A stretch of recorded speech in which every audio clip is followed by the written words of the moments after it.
कभी कभी जिंदगी ऐसे मोड़ पर ले आती है जहां दिल टूट चुका होता है, सपने बिखर चुके होते हैं और विश्वास की डोर इतनी कमजोर हो जाती है कि दो लोग एक दूसरे का चेहरा देखना भी गवारा नहीं करते। पर फिर समय ऐसा खेल खेलता है कि वही लोग आमने सामने खड़े हो जाते हैं। ठीक ऐसा ही हुआ रीना और अजय के साथ। रीना और अजय की शादी 5 साल पहले हुई थी। शुरुआत में सब कुछ बहुत अच्छा था, हंसी खुशी, सपने, उम्मीदें। लेकिन कुछ गलतफहमियां, अजय का गुस्सैल स्वभाव और परिवार का दबाव धीरे धीरे रिश्ते को कमजोर करने लगे।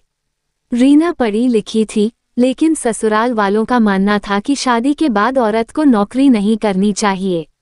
वहीं अजय को लगता था कि रीना उसकी बात नहीं मानती। छोटी छोटी बातों पर झगड़े बढ़ते गए और आखिरकार तलाक हो गया। तलाक के बाद दोनों ने सोचा कि अब जिंदगी अलग राहों पर चलेगी, लेकिन किस्मत को कुछ और ही मंजूर था। तलाक के बाद रीना अकेली रह गई। उसके माता पिता भी इस दुनिया से जा चुके थे। उसके लिए सबसे बड़ा सहारा उसकी गोद में पल रहा बच्चा था। वह 7 महीने की गर्भवती थी। समाज की तानों से लड़ते लड़ते वह अब नौकरी की तलाश में भटक रही थी। उसके पास पैसे कम थे और बच्चा आने वाला था। उसे किसी भी हाल में काम चाहिए था। एक सुबह रीना ने सफेद साधारण साड़ी पहनी, पेट पर हाथ रखकर आईने में देखा और मन ही मन बोली, माँ काली, बस मुझे एक मौका दे देना, मैं अपने बच्चे को भूखा नहीं रखूंगी। वो एक दफ्तर में नौकरी के लिए इंटरव्यू देने पहुंची। रिसेप्शन पर नाम लिखा और अंदर जाने का इंतजार करने लगी। जब उसका नाम पुकारा गया, वह कांपते कदमों से अंदर गई। कमरे में एक बड़ा टेबल, सामने कुर्सी पर इंटरव्यूअर बैठा था। रीना ने ऊपर नजर उठाए और अचानक उसकी सांसें थम गईं। वह अजय था, उसका तलाकशुदा पति। दोनों एक पल को एक दूसरे को देखते रह गए। कमरे में अजीब सा सन्नाटा छा गया। अजय के होंठ कांप उठे। उसके सामने बैठी रीना, जिसका पेट 7 महीने का था, उसे देखकर उसके मन में ढेरों सवाल उठे। क्या ये मेरा बच्चा है या किसी और का? रीना ने नजरें झुका ली। उसने धीमी आवाज में कहा, सर, मैं नौकरी चाहती हूँ, मेरी बहुत मजबूरी है। अजय ने कागज उठाया और औपचारिक लहजे में बोला, रीना, तुम्हें तो काम की जरूरत नहीं होनी चाहिए थी। शादी के बाद तुमने कहा था कि नौकरी नहीं करोगी। रीना की आंखों से आंसू छलक पड़े। शादी अब रही कहाँ अजय? और मजबूरी आदमी को कुछ भी करने पर मजबूर कर देती है। कमरे में सन्नाटा गहरा गया।